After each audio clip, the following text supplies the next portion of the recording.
today, I want to talk about why you should be suspicious of stories, and not just the stories that we hear or see in the media that you see every day, but also the stories that we tell ourselves. And you might even be hearing this right now and telling yourself a story of rebirth. Hey, I used to be influenced by stories, but then I read this story or I saw this article on how people are influenced by stories, and now I am no longer influenced by stories. So I want you to just do one thing. My one ask for today is for you to quiet that voice and assume by some wild chance that you are indeed still influenced by stories, and perhaps in ways that you're unaware of and in ways that might not be in your best interests.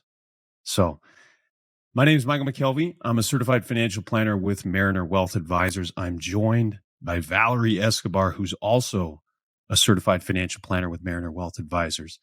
Today's episode is all about helping you sort through the noise and avoid the pitfalls of different stories. We're going to give you some different examples, and I would encourage you to stick around because, again, I think we might be influenced in ways that we're unaware of. Agreed. This is Your Life Simplified. Valerie, how are we doing? I'm great. How are you?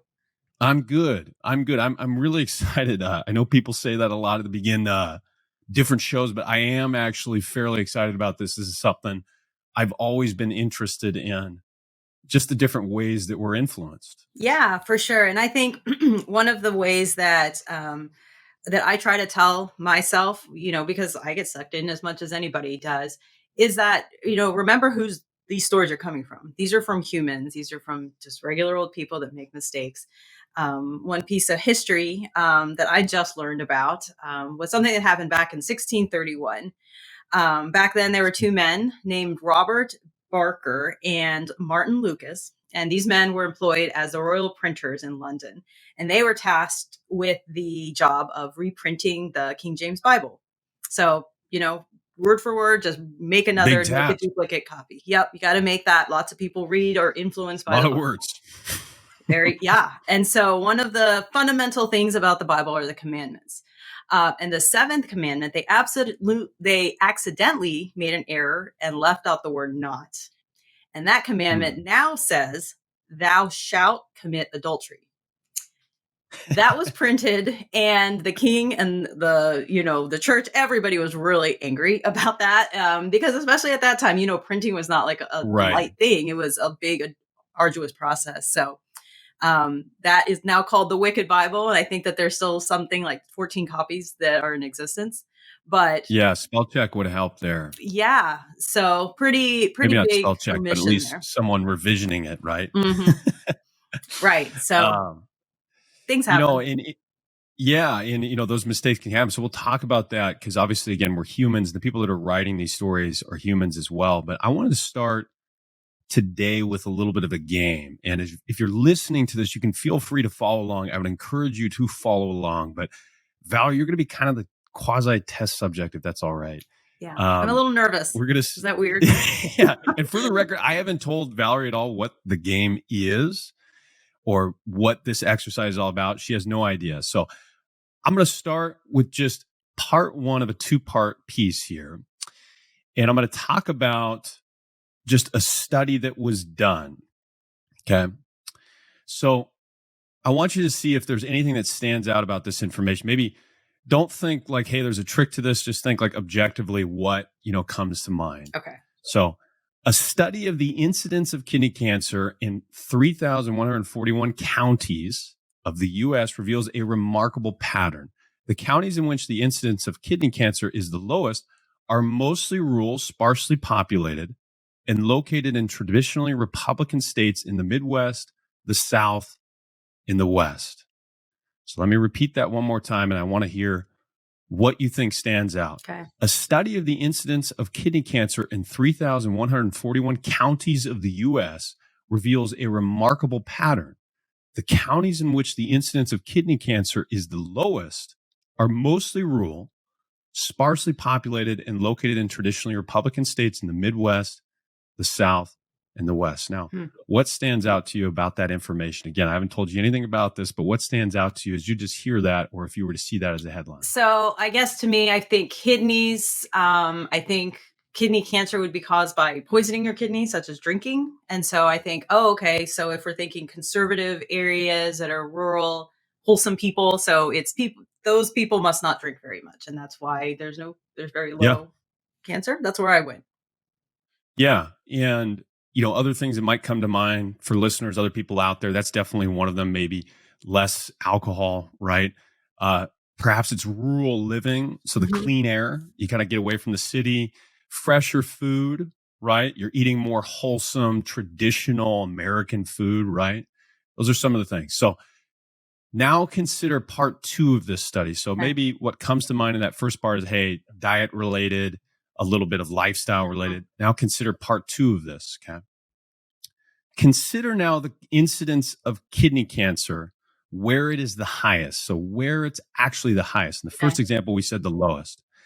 These counties are mostly rural, sparsely populated, and located in traditionally Republican states in the Midwest, the South, in the West. So let me repeat that one more time. Consider where Oh the dear. incidence of kidney cancer is the highest.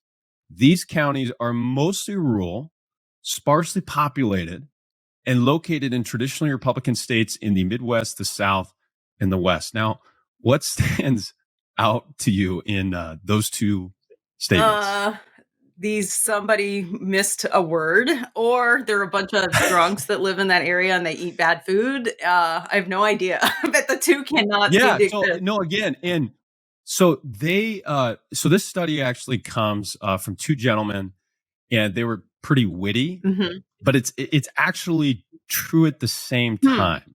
So I want you to think, and maybe somebody who's out there listening kind of caught on to a couple different things. But the second statement, you maybe think, okay, yeah, this is diet related Mhm. because this is where the highest incidence of kidney cancer is. Maybe there's more tobacco usage in rural areas. Maybe the diet just isn't as good, whatever it is, right? But how is that both extremities could be found in rural areas? Well, Right. I want to ask you a question here, Valerie. Do counties that are sparsely populated have more or less people than, let's say, King County here in Seattle, where we have, nearly a million Right. I people, would right? assume there are much fewer people in a sparsely. Right. And so those counties, does law of large numbers have a chance to enter the group chat? Right. No. Right. You might have 15 people. And guess what? Sometimes the county of 15 people has no kidney cancer. Mhm. Sometimes 4 people have some incidence of kidney cancer in, let's say 50-person county, right? So this was just an illustration that just showed, hey, you can basically reverse the same headline. And because maybe there isn't enough people, law of large numbers, uh, you can have a completely different interpretation of the study. I think it's fascinating. And again, the idea here is we should be wary of some of the stats that we see in different areas, right? I have a second piece to this to you. Okay. Okay. Second piece to you. So this has to do now with the markets. Okay. So that was more general speaking. This has to do with the markets. These are actually two headlines that were posted in 2003 upon the capture of Saddam Hussein. Mm. Okay. So two different market headlines. Okay. Okay. U.S. Treasuries rise. Hussein capture may not curb terrorism. That was at the beginning of one day in 2003. Now, that same news publication later in the day posted this headline: U.S. Treasuries fall. Hussein capture boosts the allure of risky assets. I Repeat those again. Yeah. U.S. Treasuries rise. Hussein capture may not curb terrorism. The same day, the same publication posted, U.S. Treasuries fall. Hussein capture boosts the allure of risky assets. How is it that both of these could be the same? Right. Right. And that's what's so Well, interesting too about that. You know, it's they're trying to sell something, right? They want somebody to be drawn in. Now we can draw everybody in because are right, you scared or are you not scared? We've got the right headline for right. you. Yeah. Well, you think about it because, the same event is being used to describe the opposite. So clearly, Mhm. these two facts cannot be linked. They could both be true, right? So treasuries rise and fall every day. Right. Most people understand that, but as humans, we have this significant desire to really explain things, Mhm. to find an arrow of correlation, if you will, and really to look for the causation. So this is what's known as the narrative fallacy, and it's written quite well. A number of just different behavioral economics books, but Nassim Taleb, I think, is probably most well known for this. We like stories because they summarize Mhm. things. Okay. We like to simplify and reduce the dimension of matters because this world is complex and our vision is staggeringly low from a resolution standpoint, right? We can't take into account all of the different variables, everything that's happening. And you think about like your computer, right? Your computer breaks down, all of a sudden you're instantly aware of everything that's complex within that computer. You're like, yeah, I got to call IT. So we have journalists who summarize these things, and unfortunately, what happens is that's going to distort the mental representation that we have of this world. Things are just more complicated and idiosyncratic than we would like to assume. Yeah, and I think one of the, shortcuts that we as humans take is when there's just too much information, we say, "Okay, I'm just gonna pick and choose what I feel like listening Right. to." And sadly, what we end up doing is saying, "I'm gonna pick what already says what I want to hear." Yeah. And so, you're all of a sudden just having this narrow vision. And news medias absolutely know that. They know who their audience Totally. is. That's what they're trying to do, and so they're going to create news that feeds what they are already eating. Totally. Yeah. And, I don't think, journalists, this isn't all bad. I think Mhm. journalists are tasked with an incredibly challenging subject, right? It's obviously a very competitive sphere that they're in. And their job is to, a lot of times, cut out all of the noise and try to find something that's interesting for someone, right? Mhm. The problem is, and I think most people are probably aware of this, because it's so competitive, right? They're trying to create a headline or they're trying to create a story sometimes that even their army of fact checkers, might make an error on or skip over and say, well, yeah, actually that doesn't really make a whole lot of sense. Mhm. Or, maybe we're being a little bit misleading with this headline, right? So there's kind of two competing conflicts of interest that are there sometimes. One, it's like, hey, we got to summarize what's happening here. We can't tell all of the facts. We can't give all of the entire story because nobody would want to read that story. It's too long. But what that leaves then is potential voids in the form of, hey, we're maybe just reasoning by analogy, Mhm. and that might leave some important details out, Yeah, right? absolutely. And as you were saying that, because it is competitive, just the stickiness and how it can grab you is super important. That's one of the reasons I think that news medias tend to rely on the Dow as opposed to the S&P Hmm. 500. So with the Dow, it's industrial companies, but it's in the 30,000s, the number of It's points. up there. It's up there, right? Yeah. Versus the S&P, which is, hopefully it's at around 4,000 today, but we'll see. But if the Dow falls 500 points, I mean that's scary, and grabby. If the S&P drops half a point, Hmm. nobody cares. But they could be the exact same thing. So again, Right. just knowing, that they do media outlets, everybody, us, we want to be entertaining too. But I think Yeah. part of it is, well, we're gonna, the end we're probably gonna say is that sometimes it's just boring. And if it's just Yeah. like not much happened in the market today, but that's the reality. Yeah. That's just And, what it is. again, because we love stories, we're drawn to them, right? Hmm. uh, we have a desire to read stories, and obviously that's well known, right? So, like another just quick example here from this book, Thinking Fast and Slow, Daniel Kahneman. This is a really funny one. Well, it's not funny, but it's quite revealing. They asked subjects, they were trying to figure out the likelihood of these two events. And I'm curious which one you think maybe happened more frequently than the other. Okay. Which one people guessed would be more likely. The first one is a massive flood somewhere in America in which more than 1,000 people die. The Okay. second statement is a massive flood in California in which more than 1,000 people die. Which one did people rate more likely to happen? I'm guessing they said California. They said the second, which They did. does not make any sense. Right. Because California is part of the U.S. Yeah. Right? Yeah.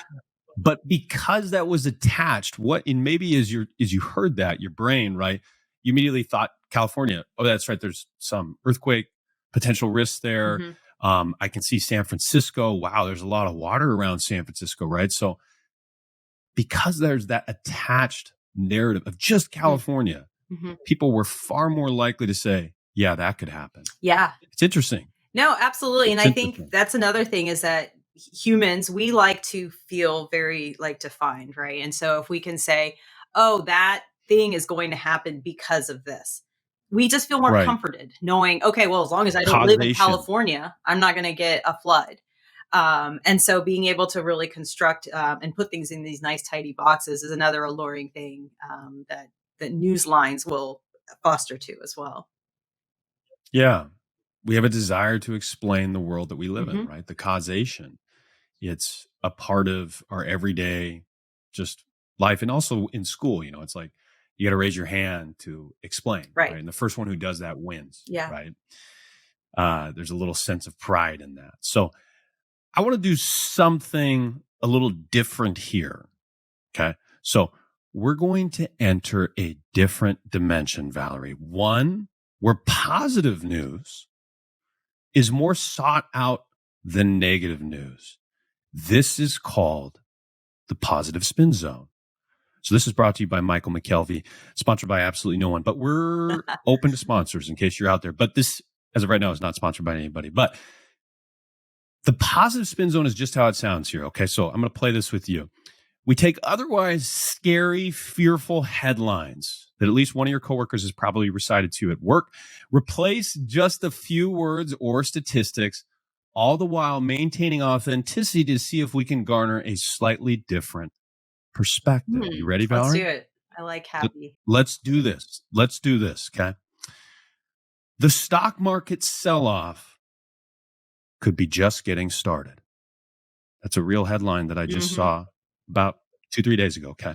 This is not good. So let's spin this because we're in the positive spin zone. We got to spin this. Okay. Can I do it or you're doing it?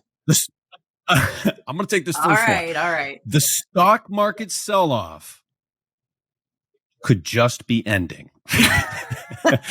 How is it that both of those statements can both be true, Valerie? How could we have both of those statements be true? Well, fortunately, the stock market goes up or it goes down basically every single day. So saying that the market could go down further, you aren't really saying anything meaningful at all. Yeah. Or let me do one. With that one, we could say stocks are about to be at a really great price to buy. Or the sale might be over and you missed it.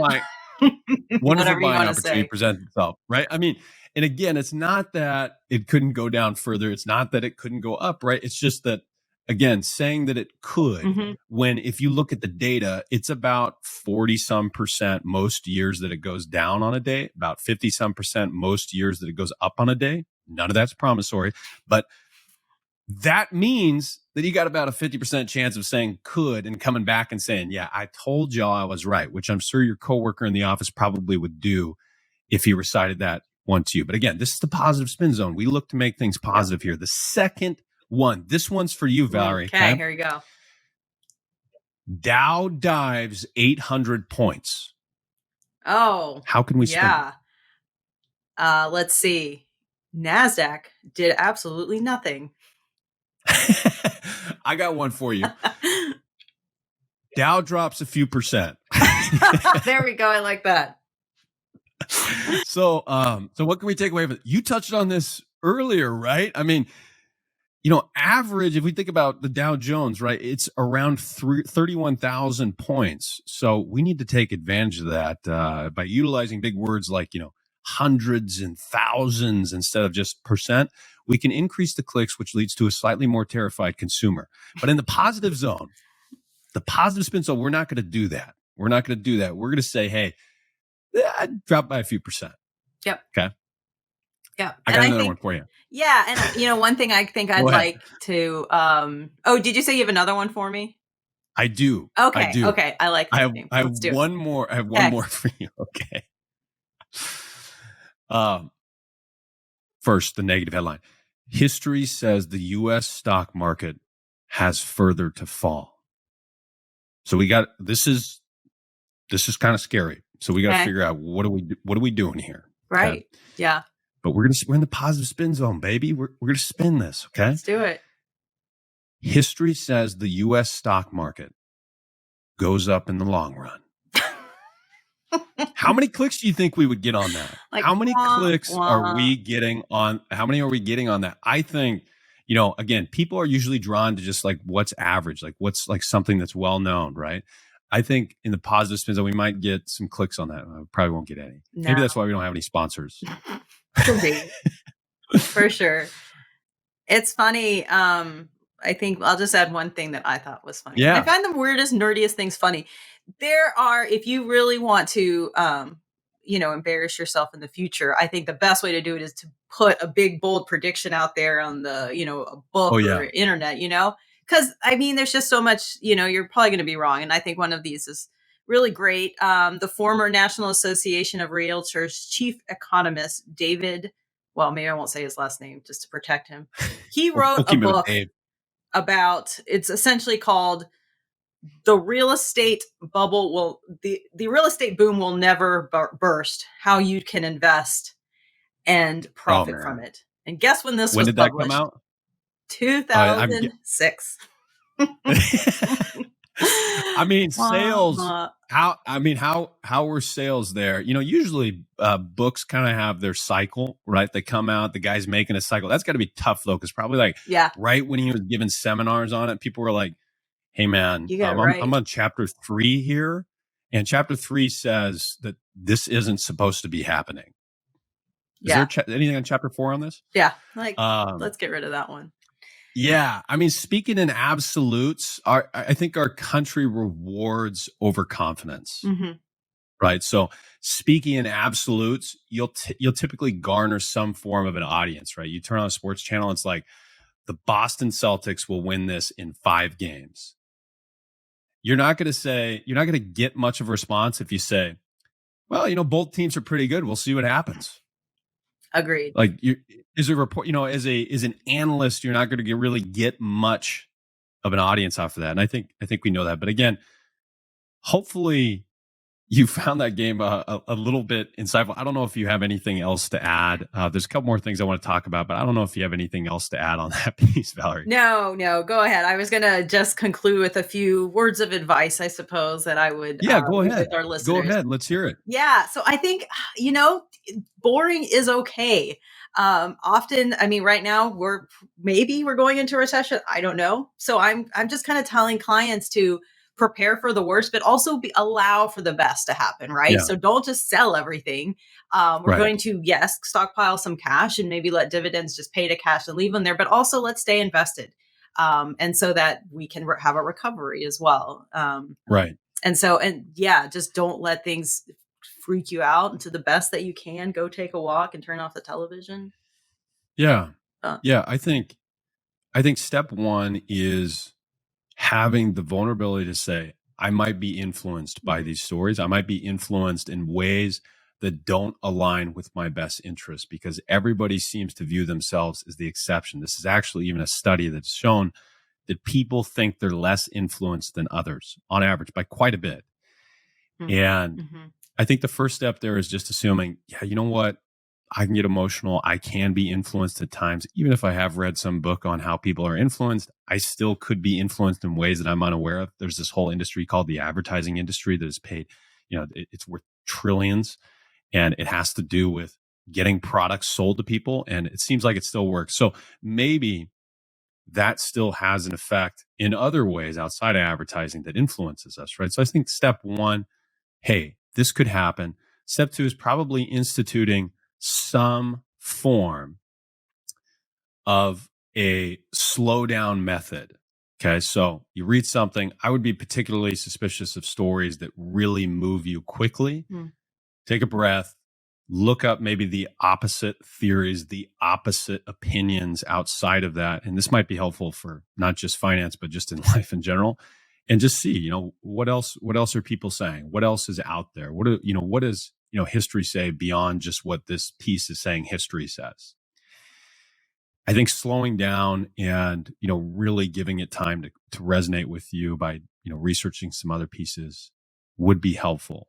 But hopefully you found this segment helpful. Again, the purpose of it was to just show some different examples of the noise that's out there and how it can influence us.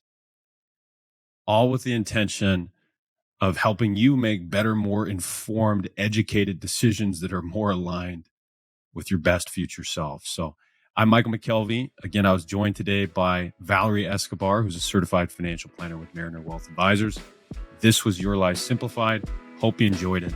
Take care. Bye-bye.